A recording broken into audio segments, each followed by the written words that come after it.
Ok, vamos iniciar a nossa jornada. Boa noite a todos, sejam todos bem-vindos a mais uma quinta-feira de estudo dessa obra maravilhosa de André Luiz, no livro No Mundo Maior, ela que é a quinta obra, né, dando sequência.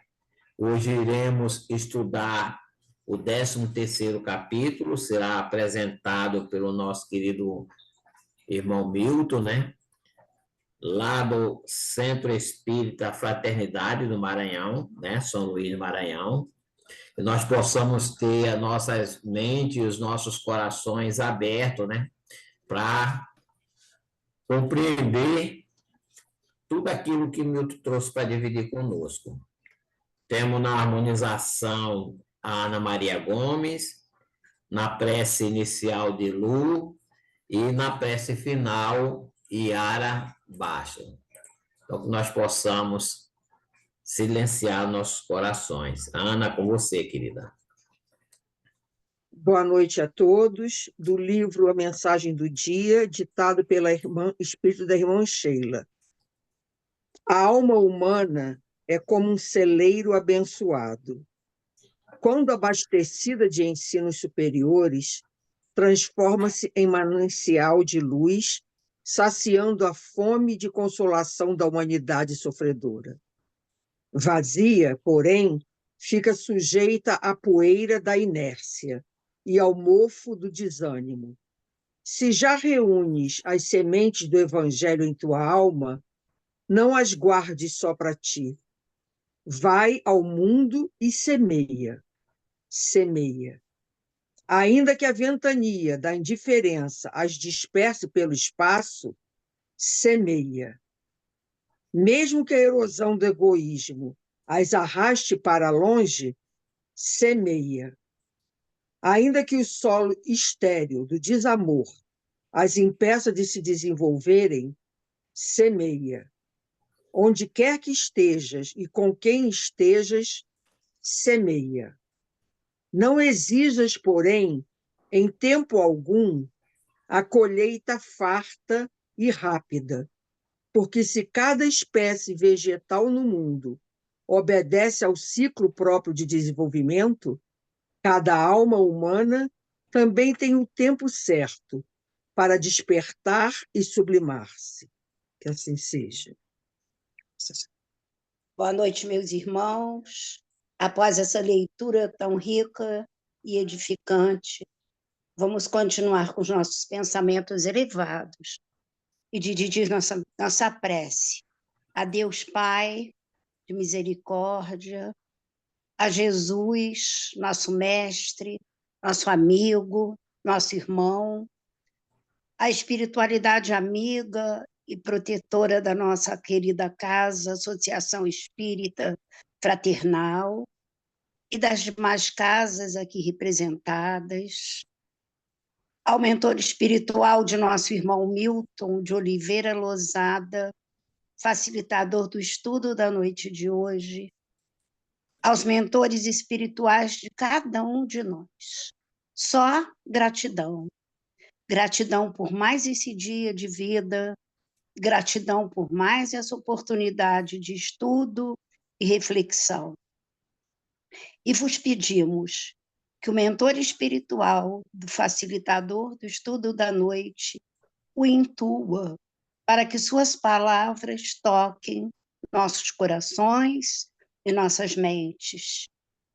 Que as vibrações emanadas desse nosso encontro de almas com Jesus alcancem os nossos irmãozinhos que delas necessitam. E assim, pedimos permissão para darmos início ao estudo da noite de hoje, dando graças a Deus, e que assim seja. Obrigado, Dilu, obrigado, Ana. Mais uma vez, boa noite, Milton. Que você possa nos trazer, como sempre, o seu bom estudo para a gente, meu amigo. A palavra é sua. Muito boa noite. Vocês me ouvem bem? O áudio está legal? Primeiramente, né, muitíssimo obrigado pela oportunidade, né? Como é gostoso a gente romper essa barreira física, né, através aqui dessa tecnologia, né, que a internet nos proporciona. A gente sabe que um dia nós vamos nos comunicar assim facilmente, sem precisar de tecnologias exteriores, né? Só através dos nossos pensamentos aqui, das nossas vibrações. Mas enquanto a gente está aqui materializadinho, né? Temos essa ferramenta que já possibilita esse salto que vence os quilômetros aí em menos de segundos, né? Então, muito obrigado pelo convite, né? Sempre muito bom estar aqui com vocês. Diferente de vocês, estou num lugar que é super quente o ano inteiro, mas estando aqui com vocês, fico quentinho por dentro também, me sinto sempre muito acolhido, só de estar aqui nessa sala, né? Mesmo que não presencialmente, mas dá para sentir, né? Então, muito obrigado pela oportunidade, né? E pela oportunidade de reler esse livro, reler essa obra, né? E até quando a gente se propõe, é diferente ler e estudar, né? Então, eu já havia lido o livro, né? Mas foi a primeira vez que eu estudei o livro, né? E estive com vocês há alguns meses, né? Lendo ali o capítulo 3, A Casa Mental, e a estrutura e as informações desse capítulo, A Casa Mental, até são bem diferentes desses aqui, né? Lá era algo até mais científico, técnico, né? Falando ali dos andares do cérebro, né? Do funcionamento, e essas ideias são puxadas aí em todo o decorrer do livro, né? O tempo todo o Calderaro vai lembrando ali o André Luiz desses conceitos, trazendo para as histórias que ele foi vendo. Então, eu vejo o livro assim, né? No comecinho, o Calderaro traz a teoria ali para o André Luiz e depois ele fala, vamos, André Luiz, agora você vai ver isso funcionando na prática, né? E aí aquilo vai se desenrolando. E aqui a gente tem uma história, né? Uma história que, como, né, vocês já estavam falando, uma história muito triste, né? De uma vida muito sofrida, uma história de vida que, acredito, alguns de nós devem conhecer histórias assim, né? Ou parecidas, de pessoas que parece que sofrem do início ao fim, né? E que se a gente não tem o amparo da fé, se a gente não tem o esclarecimento espiritual, parece mesmo que existe uma injustiça no mundo, né? A gente fala, onde é que está a justiça, então, né? Se uns nascem em opulência, não tem nenhuma dificuldade na vida, o caminho é pavimentado em todos os momentos, cercados de amor, cercados de oportunidades, e outras pessoas vivem como a Antonina, né? Mas a gente vai desdobrar melhor esse pensamento, então, né? E aí eu acho que nada melhor do que a gente dar um resuminho aqui da história e fazendo aqui as observações em cima da própria narrativa, né? Então, Antonina é órfã de pai desde muito cedo, né? Com 8 anos de idade já começou a trabalhar, né? Trabalho infantil, algo que infelizmente esse livro é antigo, né? Mas é algo que ainda existe na realidade. Porém, naquela época, com certeza, era ainda mais abundante esse tipo de situação, né? Então, aos 8 anos de idade, começou a trabalhar para sustentar a mãe e a irmã. Então, o André Luiz até narra que ela foi privada a vida inteira das alegrias da infância e da juventude, né? Então, teve que, aquela história, né? Teve que amadurecer muito cedo, né? Adquiriu muitas responsabilidades. E aos 20 anos, a mãe desencarna, e ela continuou cuidando da irmã que estava às vésperas de se casar, né? Até que a irmã se casasse, ali então seria o momento em que ela poderia cuidar da própria vida, que ia ter uma virada, uma guinada ali, uma virada de chave em que ela poderia então buscar a própria felicidade, né? Poderia cuidar de si.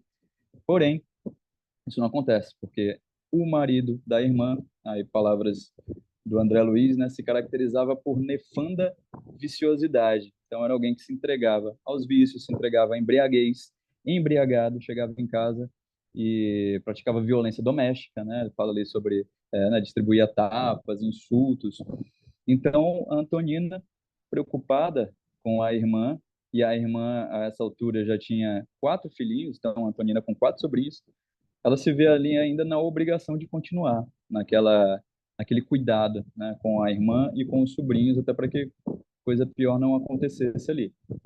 E aí, então, é nesse momento que ela conhece o Gustavo, que é um rapaz, que ali a narrativa do André Luiz, né, ele vai aos pouquinhos ali construindo, mas a gente consegue entender que ela se apaixona por ele, ou ela tem ali o desejo, a esperança de constituir com ele a tão sonhada família, né? E o Gustavo era alguém que estava estudando, a gente vai ver ali que era para medicina, né? Mais à frente, a André Luiz vai narrar que ele se forma, e oprimido pela quantidade de estudos, né? A gente imagina ali, o André Luiz ele não dá muitos detalhes, mas imagino que devia estar perturbado ali pela carga, né? Pela dificuldade, pelo cansaço, busca um amparo, e esse amparo ele encontra na Antonina, e um ampara o outro, porque ele também leva alegria para ela, né? O André Luiz fala que torna as noites menos trevosas, né? As noites melhores, por ter essa esperança desse amigo, irmão, né? Ela fala que se tornou uma irmã para ele, ela se tornou uma irmã para ele, apoiando, né?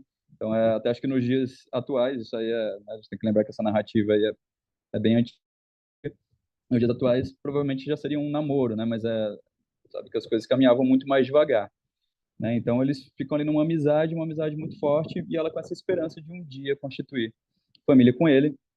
Mas, quando ele se forma, ele sentiu-se, mais uma vez, palavra de André Luiz, né? Demasiado importante para ligar seu destino ao da modesta moça. Então, mais um golpe da vida, né? Mais um golpe do destino aí na vida da Antonina. E aí ele se casou com uma jovem rica, e não só isso, mas ele fez isso com muito desprezo, né? Assim, enxotando mesmo a Antonina, dizendo que pretendia alguém que não fosse operária de laboratório, que não tivesse mãos calejadas nem fios prateados na cabeça. E antes o André Luiz ele cita que eles tinham a mesma idade, né? Então ele dá a entender ali como se ele fizesse uma moça mais nova, né? Então é nesses termos que ele enxota ela. Então a coisa foi forte. E aí a Antonina, humilhada, sentiu o desejo de morrer. E aqui é uma coisa importante até no campo do acolhimento, né? A gente pensar naquele explica, mas não justifica, né? Porque, poxa vida, né? Dado tantos reveses, tantas dificuldades, tantas dores, a gente entende esse sentimento da Antonina, né? De, meu Deus, mas se a vida é só sofrer, o que eu estou fazendo aqui, né? E aí a gente vai perceber também, pelo que o André Luiz vai trazendo de elementos, que faltam para ela uma visão talvez mais concreta espiritual, né? Não estou falando de espiritismo, né? Da nossa visão de mundo espiritual, perispírito, mas uma visão mais concreta, uma fé mais robusta na continuidade, né? Na bondade de Deus, no acompanhamento, né? Na solicitude, no carinho, no amor. Né? Dá a entender que ela tem uma fé que é aquela fé genérica, né? Um pouco mais superficial. Então ele diz assim: não obstante a fé que lhe alentava o coração, então sim, ela tinha fé, mas preferia morrer, enfrentar o desconhecido, né? Sentia-se desajustada, sem rumo, quase louca.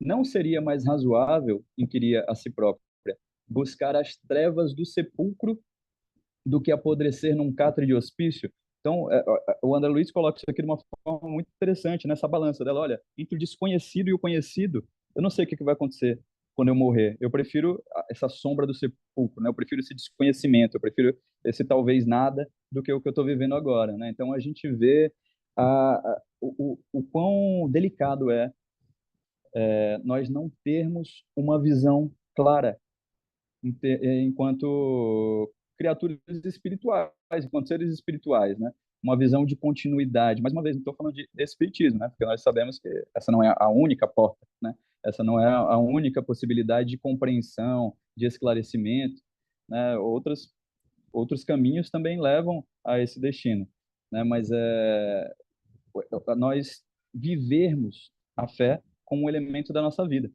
E aí, isso aqui é algo interessante porque normalmente a gente compartimentaliza, né?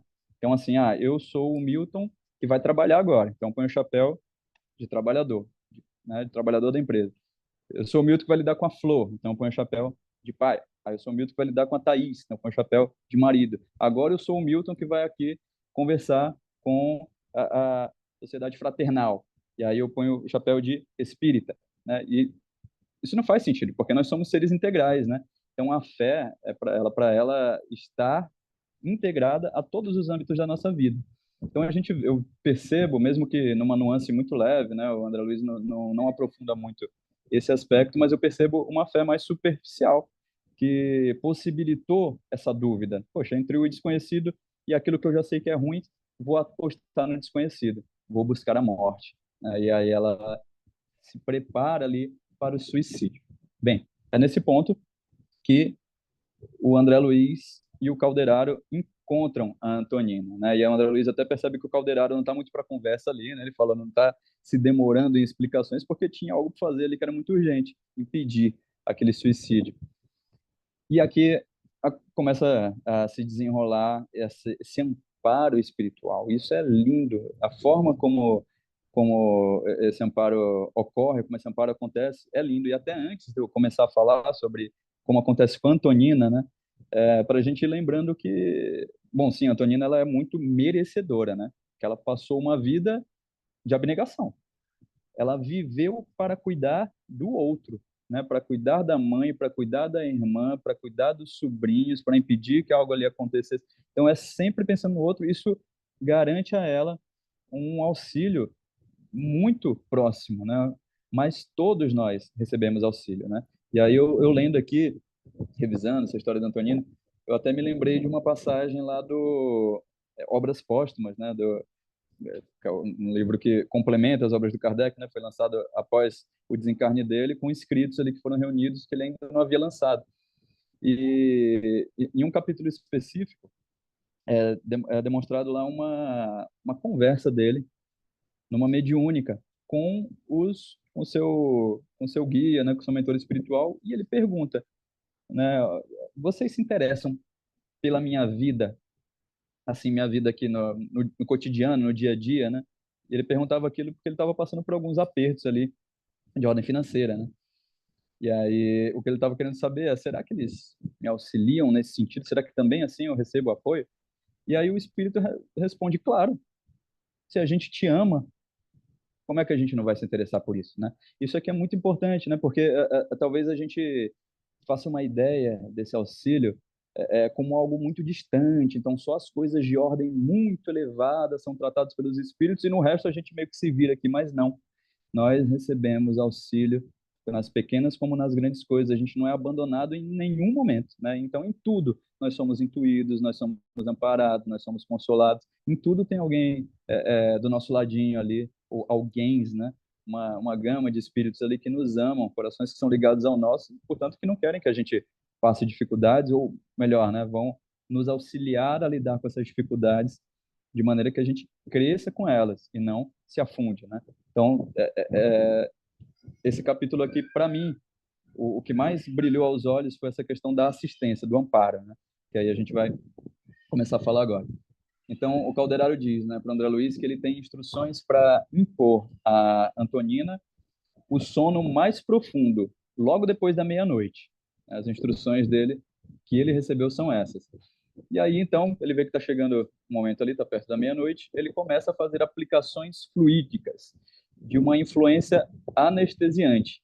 Aí o André Luiz diz o seguinte, Antonina tentou levantar-se, gritar, mas não conseguiu. A intervenção era demasiado vigorosa para que a enferma pudesse reagir. Então, olha o nível de assistência, né? Eu vou te paralisar, porque agora você precisa dormir para receber o amparo, né? A assistência especializada, né?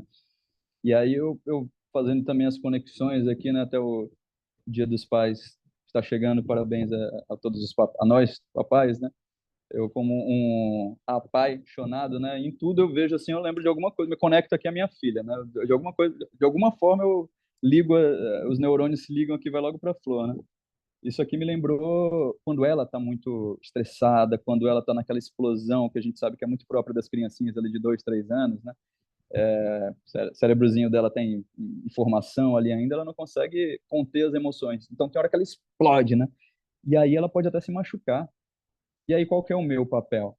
Segurar ela, né? Conter ela, não com violência, né? Não com raiva, pelo contrário, trazer ela para perto do meu peito e dizer, eu tô aqui.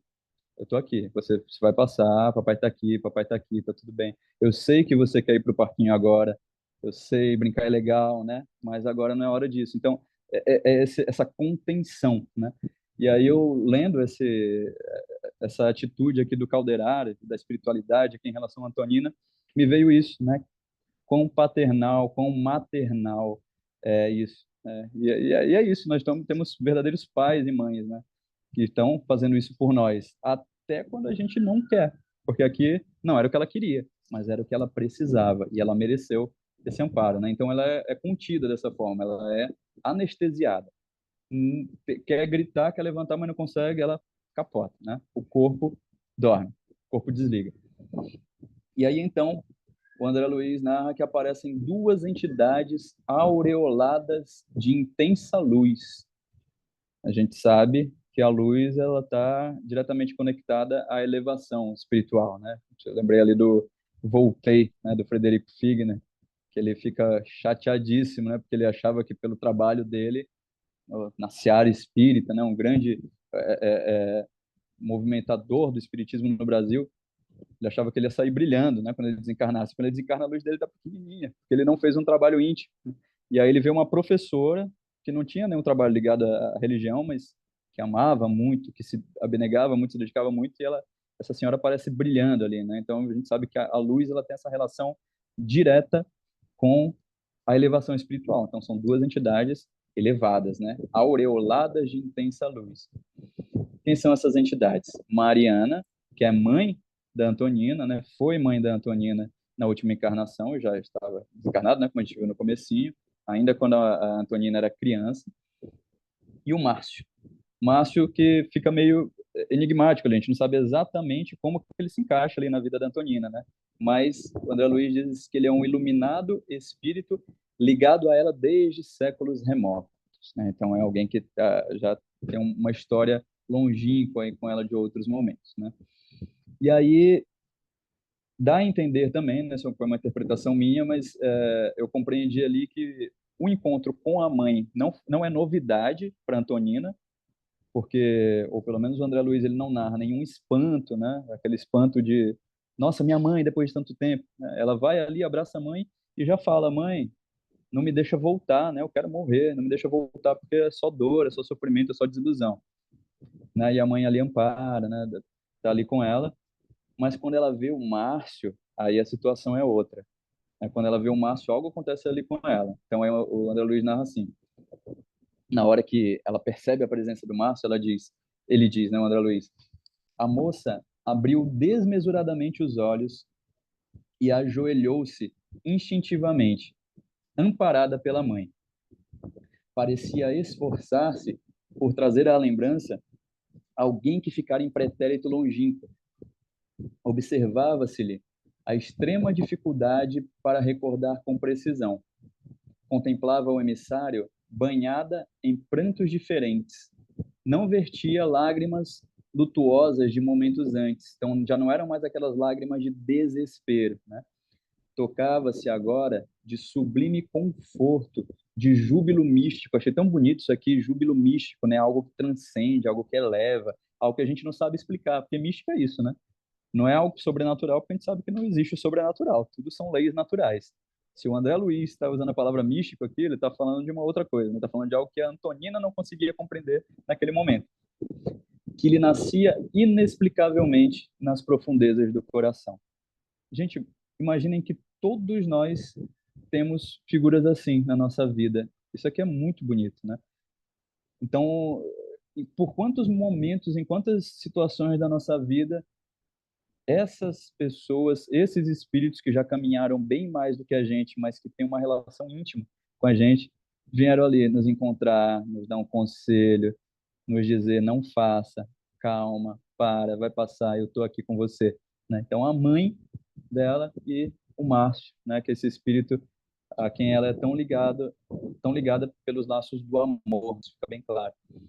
E aí, dá para entender que a Antonina começa ali a tentar compreender, lembrar de onde que ela conhece ele, né? Se ele causa a ela uma emoção tão forte. E aí olha que interessante o que ele diz. Não forces a situação, o Márcio diz para ela, né? Não forces a situação, acalma-te.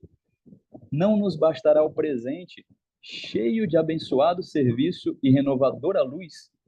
Um dia conquistarás o patrimônio da memória total. E que fantástico isso aqui, né? Então, Tonina, você não precisa lembrar agora quem eu sou, onde que a gente se conheceu, o que que a gente já viveu junto.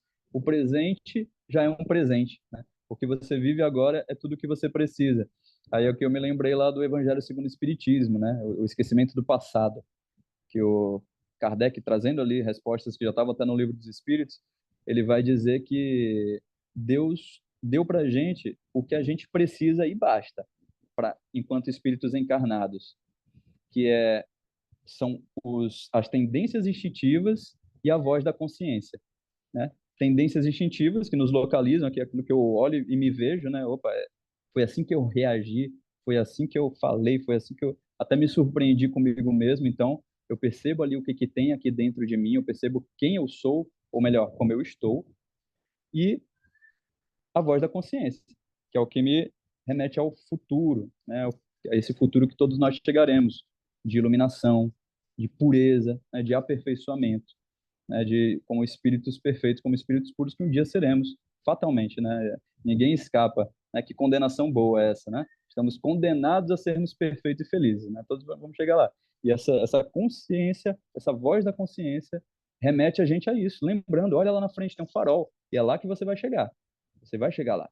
E as tendências instintivas me localizam onde eu estou hoje, né? Então é mais ou menos como pedir um Uber, né? Eu não preciso saber o caminho todo, mas eu preciso dizer onde eu estou e eu preciso saber onde eu vou chegar, né? E para isso essas duas ferramentas, então, né? Tendências instintivas e voz da consciência. E aqui o Márcio fala para ela, né? Não força a situação, calma. Não nos bastará o presente, cheio de abençoado serviço e renovadora luz. Um dia conquistarás o patrimônio da memória total. Então, um dia a gente vai lembrar tudo, né? Um dia a gente vai ter domínio total de tudo que a gente já viveu, tudo que a gente já experienciou, mas na medida em que isso for benéfico para a gente, né? Na medida em que isso fizer sentido para a nossa evolução, né? Até lá a gente fica com esse embotamento aí da memória, né? E aí, então, ele começa a dar uma série de conselhos lindos para ela, né? Então, ele fica instigando ela a falar, né? E a gente vê que ela não consegue falar, e ele fica instigando, e tem uma hora que ele fala, fala, minha irmã, né? E aí o que ela diz é, eu tô exausto, tô cansado, tô exausto. Mas também, né, não é para menos, né? Trabalhando desde 8 anos, vivendo pancada atrás de pancada, ela está cansada. E aí, o que ele diz para ela é lindo. Contudo, apesar de cansada, né? Jamais foste esquecida. Recebeste 1000 recursos diversos da providência, indispensáveis ao valioso serviço da redenção. Aí ele vai enumerar que bênçãos são essas, né? Olha que lição para gente isso aqui, num dia ruim, né?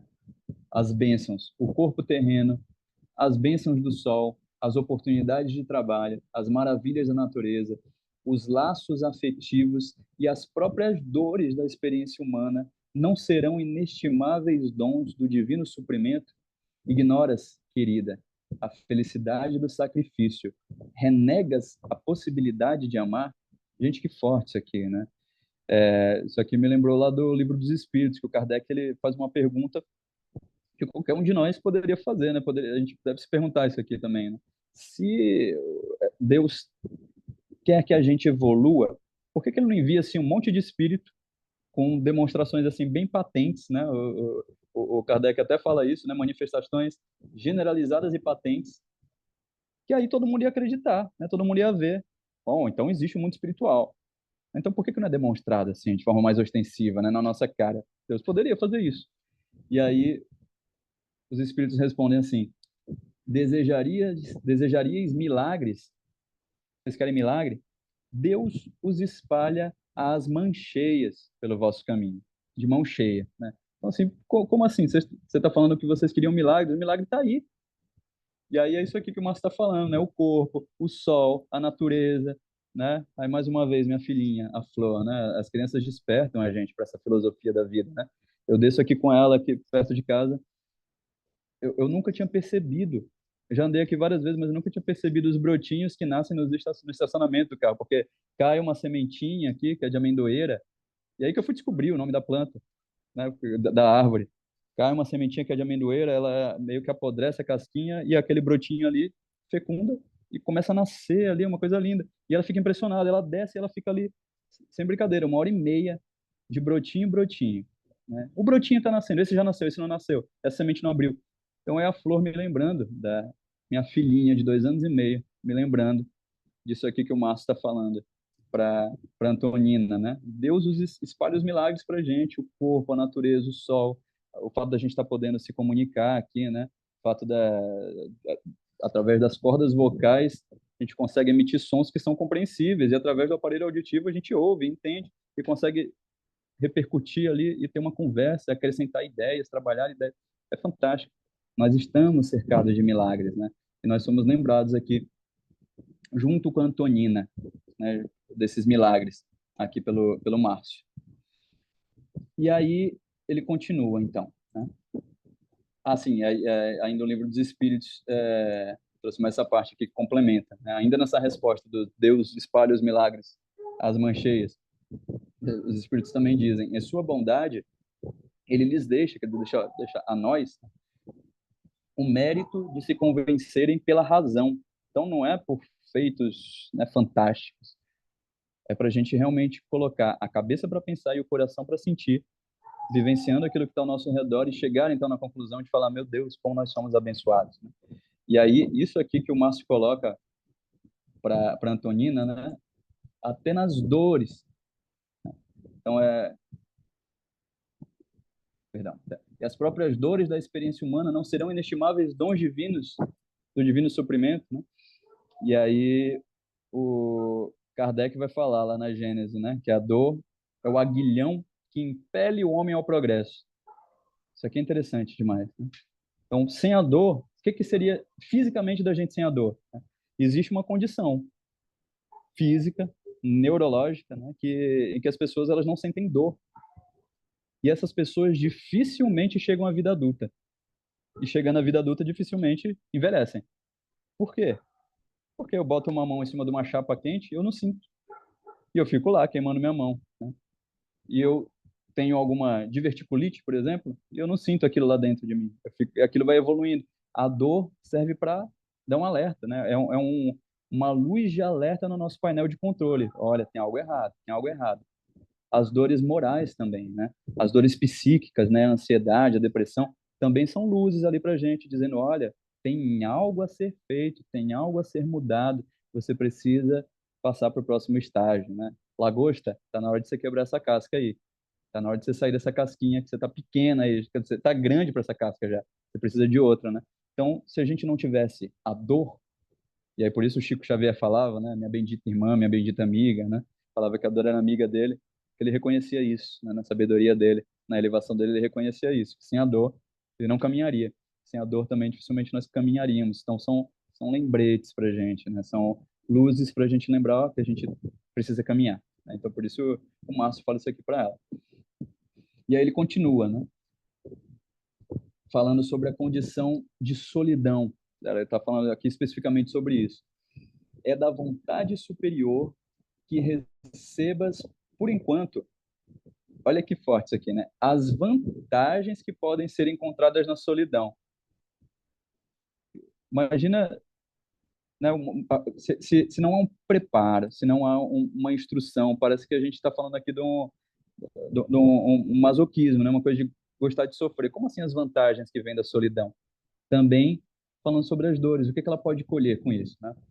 E aí trouxe aqui algumas ponderações também lá do Livro dos Espíritos na questão 264, quando Kardec está ali trazendo questionamentos e respostas sobre a escolha das provas, né? E aí os Espíritos vão dizer que o Espírito encarnou escolhe as provas de acordo com a natureza de suas faltas. Para quê? Para progredir mais depressa. Então, a gente pode inferir aqui que esse gênero específico de sofrimento da Antonina, ou qualquer outro gênero de sofrimento que a gente possa imaginar ou viver, ter vivido ou viver, né, tem a ver com aquilo que a gente precisa melhorar em nós mesmos, tá? E tem a ver com escolhas nossas para viver aquilo, né? Então, são provas que o espírito escolhe para progredir mais depressa.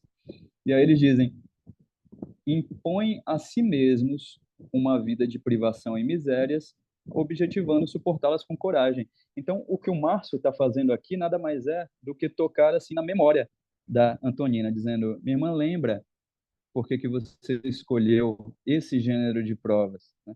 Mesmo que a tua consciência esteja aí embotada, né, Mesmo que você esteja nesse escafandro, né? Aquela roupona de mergulho, né? A gente encarnado é mais ou menos isso, né? A mobilidade é difícil, a comunicação é difícil, né? Tudo devagar. O espírito encarnado é isso, a gente está enclausurado aqui, né? Várias vezes os espíritos usam a palavra clausúrio, prisão, né? Degredo, para falar da encarnação. Não é gostoso para o espírito estar aqui, pelo contrário, a gente está aqui embotado, né? E nós escolhemos esse gênero de provas, então, para progredir mais depressa, e impomos a nós mesmos vidas de privação e misérias, objetivando suportar com coragem, ou o contrário, né? A opulência, para resistir àquela tentação, né? Então, assim, milimetricamente escolhido por nós, amparados pelos nossos tutores que nos auxiliam nesse movimento de encarnação, né? Então, o Márcio nada mais está fazendo do que lembrar isso. E lá no Evangelho segundo o Espiritismo, né, no item O Mal e o Remédio, que está lá no capítulo 5, né, que fala sobre as aflições, tem uma mensagem espiritual que vai dizer o seguinte: houvesseis de chorar e sofrer a vida inteira, que seria isso? A par da eterna glória, reservada ao que tenha sofrido a prova com fé, amor e resignação. Buscai consolações para os vossos males no porvir, que Deus vos prepara, e procurai-lhe a causa no passado. E vós que mais sofreis, considerai-vos os afortunados da terra. Por quê? Volto para o livro dos Espíritos, né? Para progredir mais depressa, né? Então, não é só sofrer, né? Aí a gente tem um outro item lá que é o bem e o mal sofrer, né? É aprender com isso, né? E lembrar que a gente está passando pelo que passa, cada um de nós, né? Por um bom motivo, né? Que esse motivo é o nosso aperfeiçoamento, é a conquista da nossa felicidade, né? Bem, e aí mais à frente, sobre o desejo de constituir uma família feliz, né? Porque a Antonina, ela demonstra ali que, acho que a maior dor dela, o maior sofrimento, a maior frustração é ela não conseguir ter a própria família, os filhos, né? E aí o Márcio vai botar ela para pensar aqui. Ele vai dizer o seguinte: acreditas, Antonina, que possamos ser absolutamente felizes escutando gemidos à nossa porta? Haverá perfeita alegria num coração que pulsa ao lado de um coro de lágrimas. O que ele está dizendo aqui para ela? Tá dando uma chacoalhada nela, dizendo: você está buscando a felicidade só para você? Você vai conseguir ser feliz sabendo que a tua irmã sofre, sabendo que tem outros que sofrem, sabendo que tem um sobrinho? Que pensamento é esse, né? Como que o mundo seria diferente se todos nós conseguíssemos pensar desse jeito? Como é que eu vou ser feliz? Como é que eu vou estar em paz sabendo que tem irmãos e irmãs meus que estão sofrendo nesse momento, né? Então, ele dá essa chamada, né? Aí ele complementa, né? O mundo não é propriedade nossa. Nós, os filhos do Altíssimo, é que fomos trazidos a cooperar nas obras que nos cercam, né? Então, ele já traz um conceito aí de família mais abrangente, né? Tá dizendo família é muito mais do que um homem, mulher, né? Uma família, um casal que tem filhos, né? E nós temos muito mais possibilidades de levar o nosso amor do que apenas nessa configuração. E ele ainda continua para ela, né? O que tortura a mente humana em tais ocasiões é o clima do cárcere organizado por nós mesmos. Amargurados no egoísmo feroz, não sabemos perder por alguns dias para ganhar na eternidade. Então a gente não sabe se isso aqui tem muita relação com a nossa impaciência, né? A gente não consegue investir o que quer que seja, dinheiro, tempo, né? Nós buscamos prazeres imediatos, aquilo que é um sofrimento hoje para um prazer lá na frente, a gente já, falando a gente de uma maneira geral, né, sociedade terrena, né? E eu não sei se vocês já viram aquele teste do marshmallow, vocês já viram isso? Que é assim, é um experimento, né, que é feito com crianças de idades variadas, colocam essas crianças, mas assim, abaixo de 6 anos, né, abaixo de 5, 6 anos, colocam essas crianças numa sala, colocam um marshmallow, um docinho, né, um docinho na frente delas, e aí o experimentador ali, né, quem está conduzindo, fala assim: olha, é o seguinte, você pode comer, mas eu vou voltar daqui a alguns minutos. Se você não tiver comido, eu vou te dar mais um. Você vai ficar com 2, né? E sai da sala. Olha a maldade com a criança isso, né? Então, se não comer, eu voltar, te dou outro. Senão você vai ficar só com um mesmo, que é o que você já comeu. E aí é engraçado porque tem uma câmera lá na sala, as crianças não sabem, e a gente vê o desespero das crianças. Tem umas que lambem, assim, pega né? Cheira assim, pega um pedacinho, mas a boa parte das crianças fechou a porta, tacou o negócio na boca, né? Come na hora. Mas o desdobramento do experimento é interessante, porque a conclusão aí é essa dificuldade do ser humano de adiar o prazer. A gente não consegue sequer adiar um prazer, mesmo que seja num doce, né? Quanto mais um prazer que tem a ver com algo que a gente não está vendo aqui, ou sentindo com os nossos sentidos físicos, né? Esse prazer da alma, esse prazer da elevação, o prazer do dever cumprido do espírito que veio, fez o melhor que pôde e retornou com a consciência tranquila. Olha a voz da consciência aí de novo, né? Que traça aqui o nosso, nos ajuda a traçar aqui o nosso destino, né? Então nós temos muita dificuldade com isso. E aqui a Antonina também, e o Márcio está dando aqui uma chacoalhada nela, né? E aí ele diz ainda: como chegastes a sentir? Isso aqui é lindo, né? Porque aí ele termina a fala dele mais ou menos ali falando isso, né? Já mais no finalzinho da fala dele. Como chegastes a sentir tão clamoroso desamparo, se também te aguardamos, ávidos aqui de tua afeição e de teu carinho? Olha que coisa linda isso, né? Então, parece uma coisa de um pai, né? De uma mãe que fala: meu filho, mas como que você fez isso? Se mamãe está aqui, se papai está aqui, por você, para você. Você sabe que você tem sua família, você sabe que você tem os nossos corações contigo, né? É muito bonito isso. E é muito bonito a gente pensar que isso aqui não é uma ficção. Isso aqui não é uma história, uma historinha, né? Isso aqui é a história das nossas vidas. Nós também temos seres lá no mundo espiritual que nos nossos piores momentos estão dizendo isso aqui para a gente. Como que você pode se sentir desamparado? Como que você pode se sentir desconsolado, desesperançado, se nós estamos aqui contigo, né, e te esperando, né? E cada um de nós temos esses espíritos conosco. E aqui então a gente vê uma mudança de disposição mental e emocional na Antonina, né? Aqui muda a coisa, né? E aí, comovidos, diz André Luiz, vimos a interlocutora ajoelhar-se de novo e exclamar solenemente: comprometo-me a modificar minha atitude em nome de Deus. Né? E aí, que coisa gostosa, né? Ela sai para um passeio, né? Antonina, empolgada pela mãezinha e pelo companheiro da espiritualidade superior, afastou-se para agradável e repousante excursão. E aí ela volta entre as 6 e 7 horas, né, trazida pela mãe, né, pela genitora. E na Antonina, né, o André Luiz fala que a fisionomia fulgurava ignota e incompreensível felicidade. Então saiu para um passeio, para uma excursão com o Márcio, tipo assim, né, depois daquele estresse ali: meu filho, minha filha, vamos ali, vamos dar uma volta, né, vamos no parque, vamos fazer alguma coisa para reavivar esse espírito, para trazer novos ares. E ela volta feliz, né? E ela volta livre, então, daquele peso, né?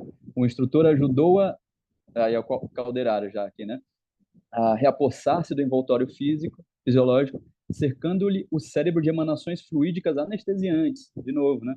Só que agora, para que lhe não fosse permitido o júbilo de recordar, para que ela não se lembrasse de tudo que aconteceu, em todas as suas particularidades, né? E aí, completa o André Luiz: se guardasse a lembrança integral, disse Calderaro, provavelmente enlouqueceria de ventura, enlouqueceria de felicidade. Que maluquice isso aqui, né? A gente pensar que se ela lembrasse de tudo, ela não ia conseguir conter a grandeza dessa experiência. E essa é a nossa vida real, né? A vida espiritual. E aí eu lembrei do item a melancolia, que fica lá também lá no Evangelho segundo o Espiritismo, também, no capítulo 5, né? Sabeis, daquele lá do Evangelho segundo o Espiritismo, né? A melancolia. Sabeis porque às vezes uma vaga tristeza se apodera dos vossos corações e vos leva a considerar amarga a vida? Uma vaga tristeza, aquele vazio que a gente não sabe de onde vem. É que vosso espírito, aspirando à felicidade e à liberdade, se esgota jungido ao corpo que lhe serve de prisão, em vãos esforços para sair dele. Então é porque nós temos a intuição, nós sabemos que nós somos mais do que esses corpos e a gente deseja, mesmo que a gente conscientemente não se toque disso, a gente deseja essa vida maior, né? Ou remetendo ao nome do livro, né? A gente deseja viver nesse mundo maior e a gente está ali meio que num dilema, né? Porque tem um instinto de preservação, né? Que nos faz cuidar da nossa vida aqui e sem isso a gente ficaria meio solto por aqui, né? E se colocaria em risco, e tem esse desejo de retorno, né? E a gente fica entre uma coisa e outra. E aí ele complementa ainda no Evangelho: reconhecendo inúteis esses esforços, cai no desânimo.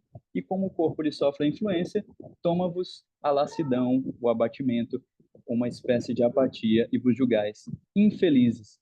Né? Então, ela ia, se ela já estava depressiva e se ela já estava querendo sair do corpo, lembrando o quão feliz ela é com esses entes espirituais, né? A mãezinha, o Márcio, aí que ela ia querer se desalojar, né? E aí o mesmo para a gente. Então, por que que a gente está esquecido aqui das coisas, né? Porque a gente não ia conseguir lidar com essa memória de maneira integral, né? Então, vem um reconhecimento, né? Aí ela começa a rever, a repensar, ela se sente diferente, né? Destarte, as alegrias por ela intensamente vividas seriam arquivadas, né? Então, aquilo fica arquivado nela, ela não lembra, assim como nós, né? Quando a gente dorme com um problema e acorda com uma solução, tenho certeza que isso aqui já aconteceu com todo mundo aqui, né? A gente dorme com um problema, acorda com uma solução, ou então dorme com um problema do tamanho de um prédio e acorda percebendo que o problema é do tamanho de uma azeitona, né? Fala, peraí, por que que eu fiquei tão desesperado? Né? Por que que eu estava tão mal? Né? E numa noite, assim, a gente fala, nossa, o que que aconteceu?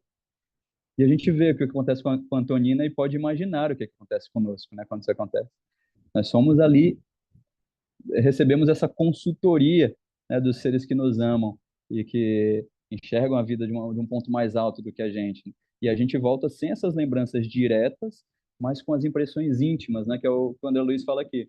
As alegrias por ela intensamente vividas seriam arquivadas em seu organismo sob forma de forças novas. Então não tenho lembrança, mas eu tenho força. Estímulos desconhecidos, coragem e satisfação de procedência ignorada. Que bonito isso. E aí, quando ela acorda, ela mesma não entende o que aconteceu, ela fica impressionada percebendo o próprio íntimo dela. Achou indizível contentamento. Aí, ó, evocando aqui aos milagres que o Márcio chama atenção para ela, os milagres da vida, né? Indizível contentamento no sol que atravessa a vidraça, bem dizia o quarto humilde onde lutava para atender aos desígnios de Deus, e sorria-se de haver na véspera pensado em fugir sem razão. Gente, que loucura, como é que eu pensei nisso, né? Ao aprendizado do mundo. Não fora aquinhoada pela providência com um maravilhoso número de bênçãos. Então, o que ela sente aqui chama-se gratidão, né? Ela foi inspirada a sentir essa gratidão pela vida, né? Então, aqui eu vou já terminando, mas acho que são muitas as lições que a gente colhe aqui, né? Mas eu pontuaria aquelas que mais me tocaram, né? O perigo da ingratidão, né? Da gente ter um viés negativo, ter lentes que fazem a gente enxergar apenas o que há de ruim no mundo, porque para onde a gente olhar vai ter, porque a gente está no mundo de imperfeição. Porém, para onde a gente olhar também vai ter, e muito mais, as bênçãos, os milagres, né? Então, a redenção pela gratidão, o quanto que é poderosa a gratidão, que até salva as nossas vidas, né? A gratidão salvou a vida da Antonina, né? E esse amparo, né? A gente lembrar, a gente ter a certeza de que a gente também recebe esse tipo de amparo aqui. Nós também somos acolhidos, a gente também é levado para passear, né? Que nem a Antonina é levada para passear, a gente também é abraçado, a gente também é aconselhado, né? E essa lição ela é consoladora demais, maravilhosa. Então era isso que eu gostaria de compartilhar e deixo aberto aí se alguém tiver algum comentário, trazer seu próprio entendimento, né? Fiquem aberto. Obrigado, Milton, por mais uma vez, né, dividir conosco o seu estudo. Nós temos aí 11 minutos, 11 minutos, é isso. Quem quiser tecer algum comentário, fazer alguma pergunta para o Milton, é só abrir o microfone.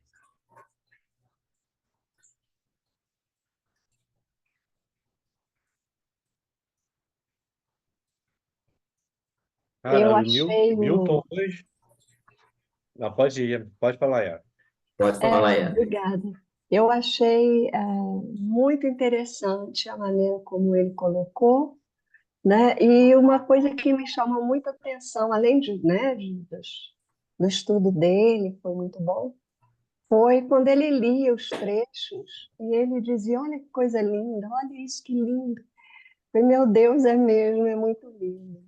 Isso aí eu percebi isso e gostaria de de dizer, então estou dizendo. Muito bom, Milton. E outras conexões que você fez com o estudo foi maravilhoso, maravilhosa, né? Esse acolhimento que você citou aí, a Flor, né? A gente faz esses links aí e a gente vê, né, que realmente, né, nos falta esse poder da fé, né, de fazer o enfrentamento das coisas, né? A gente se desespera, né? Porque você vê, né, a vida da Antonina, né? Uma vida de amargura desde criança, né? E depois que ela começa a construir um castelo de felicidade, de repente vem tudo para baixo, né? Aí ela se desespera, né? Mas esse amparo, esse acolhimento, essa proteção que a gente tem do outro lado da vida, a gente não consegue dar uma brecha para que ele nos ajude, né? Parabéns, Nilton. Foi muito bom o seu estudo. Helena, você estava com o microfone aberto. Não, agora que eu abri. Bom, eu gosto demais do jeito que você faz o estudo, porque você traz as obras básicas, você aponta, sinaliza onde que André Luiz e as obras básicas convergem, conversam, né? E eu acho que esse é o objetivo maior do estudo das obras complementares, né? Não só a obra de André Luiz, que é maravilhosa, que é revolucionária, que traz informações que, na época, não tinham comprovação e que nem, hoje, atualmente, também nem todas são comprovadas, né? Só algumas, mas mostrar como que a obra de Kardec, 100 anos atrás, 150 anos atrás, está atualizada, é consolo, é esperança, né? É o norte, é a nossa bússola, é a base realmente do nosso estudo. Então, eu gosto demais. Todas as vezes que eu assisto você, eu fico muito feliz de ver como que você costura com tanta sensibilidade, hoje você trazendo mais a sua experiência de pai, né? E, então, é só parabéns realmente, não tenho nada a acrescentar, você foi brilhante no seu estudo, muito bom mesmo, muito obrigada, que Deus te abençoe, te fortaleça e que você continue dividindo conosco essas reflexões tão amorosas e tão sensíveis. Muito obrigada. Temos ainda mais tempo, quem quiser mais fazer alguma colocação.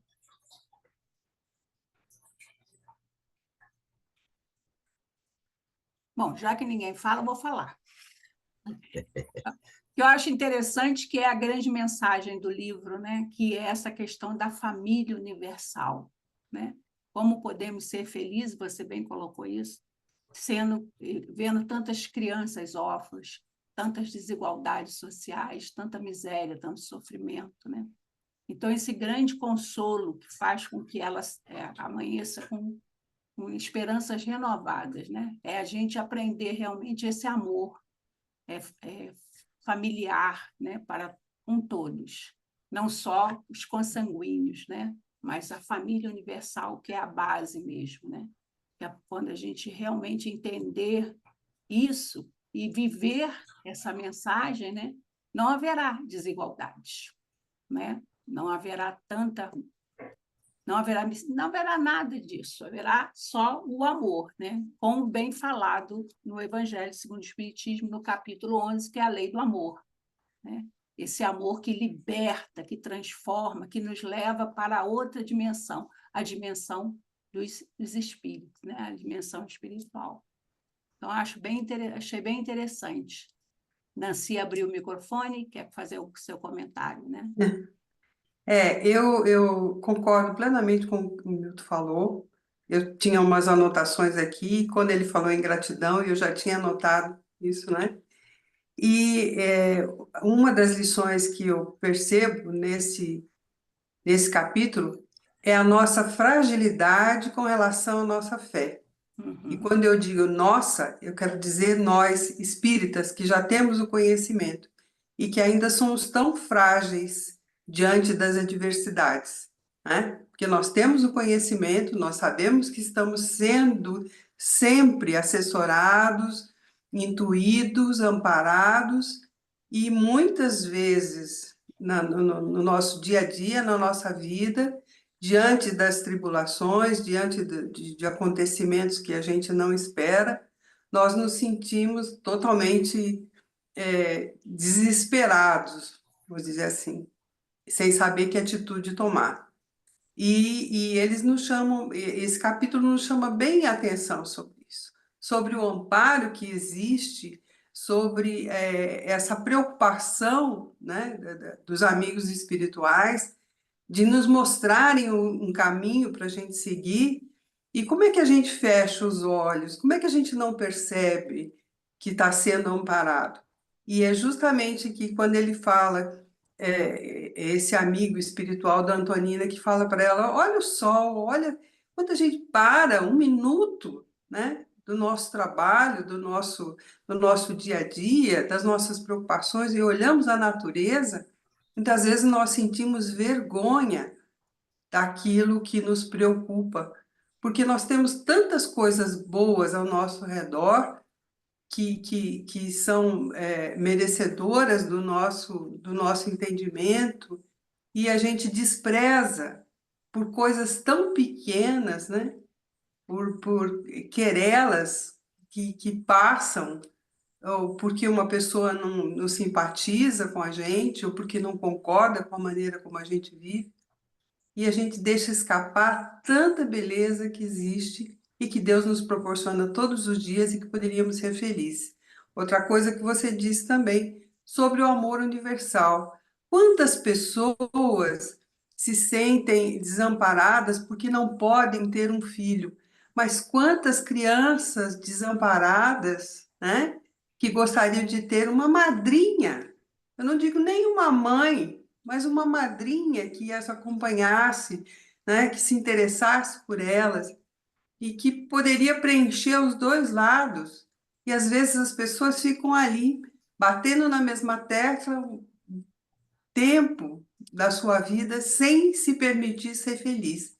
Então, esse capítulo é muito, muito lindo mesmo. Parabéns, Milton. Parabéns. Temos aí 3 minutos, se tiver mais alguém.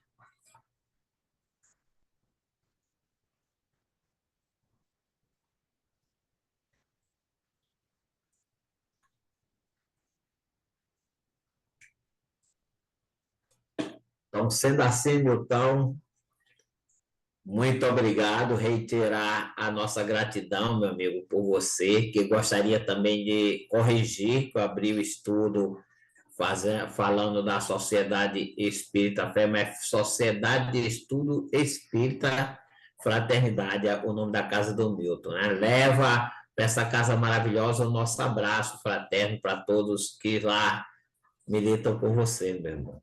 E que você esteja conosco aí nessa caminhada aí com essas 13 obras, né? Então, eu vou agradecer a todos.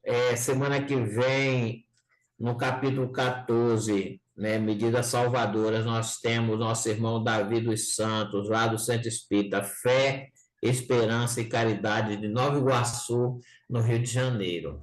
Então, nós estamos todos convidados para quinta-feira que vem. Relembrando a todos que estão na sala para divulgar, e semana que vem, dia 16, Raul Teixeira estará conosco na nossa casa, a partir das 20 horas. Estão todos convidados para prestigiar ao nosso irmão. Ele estará junto com Hélio Ribeiro nessa caravana que vai terminar lá na cidade do Carmo. Tá bom? Então, convidar a nossa querida Yara Bastos para encerrar o nosso estudo. Agora, vossas bênçãos, Senhor, para o nosso irmão Milton, pelo estudo realizado e que nos foi passado com tanto esmero e carinho, pelo estudo que recebemos hoje, que possamos compreender que as dores das nossas experiências são dons do Criador para a nossa evolução. Por isso pedimos que fortaleça a nossa fé, para que ela não seja superficial. que possamos sempre perceber, sempre sentir o amparo que recebemos da espiritualidade amiga. Por tudo isso, Senhor, nossa gratidão. Nossa gratidão também pela vossa luz que nos ilumina e pela grandiosidade do vosso amor. Que assim seja, graças a Deus. Graças a Deus. Então, boa noite a todos. Um bom final de semana que se aproxima de todos nós.